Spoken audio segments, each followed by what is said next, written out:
நீலகிரியில் புலிகளை வேட்டையாடுவதற்காக வடமாநில கும்பல் ஒன்று வனப்பகுதியில் சுற்றி வருவதாக வெளிவந்துள்ள தகவல் வனத்துறையினரை அதிர்ச்சி அடைய வைத்துள்ளது. இரவு பகலாக சோதனை நடத்தும் வனத்துறையினரிடம் வேட்டை கும்பல் சிக்குமா? 65% வனப்பகுதிகளை கொண்ட நீலகிரி மாவட்டம் அதிக வனவிலங்குகள் வாழக்கூடிய உயிர்ச்சூழல் மண்டலமாக இருந்து வருகிறது. கடந்த சில நாட்களாக நீலகிரி மாவட்டத்தில் வனவிலங்குகள் அடிக்கடி வேட்டையாடப்படும் சம்பவம் பெரும் அதிர்ச்சியை ஏற்படுத்தியுள்ளது. வேட்டை கும்பலை வனத்துறையினர் தொடர்ந்து கைது செய்தாலும் அடுத்தடுத்து புதிய வேட்டை கும்பல் நீலகிரிக்கு வந்து விடுகிறது. கடந்த ஆண்டு உதகை அருகே உள்ள எமரால்டு காப்புக்காடு பகுதியில் புலிகளை வேட்டையாடிய பவாரியா கும்பலை வனத்துறையினர் கைது செய்தனர்.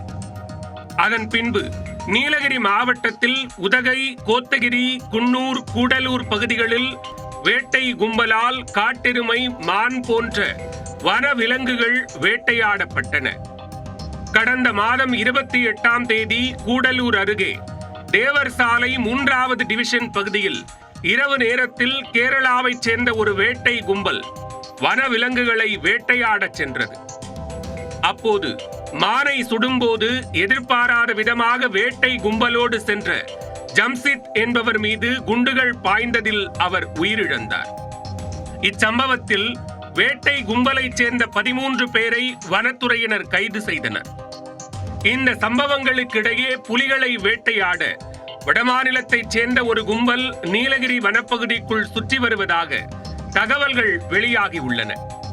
இது குறித்து அறிந்த நீலகிரி வனத்துறையினர் வேட்டை கும்பலை பிடிக்க உதகை, குன்னூர், கூடலூர், கோத்தகிரி, குந்தா உள்ளிட்ட பகுதிகளில் இரவு நேர சோதனையை தீவிரப்படுத்தியுள்ளனர்.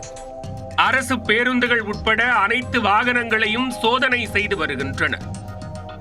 நேற்று இரவு கூடலூர் தேசிய நெடுஞ்சாலையில் மாவட்ட வன அலுவலர் கௌதம் உத்தரவின் பேரில் வனச்சரகர் சசிகுமார் தலைமையிலான வனத்துறையினர் வாகன தணிக்கையில் ஈடுபட்டனர்.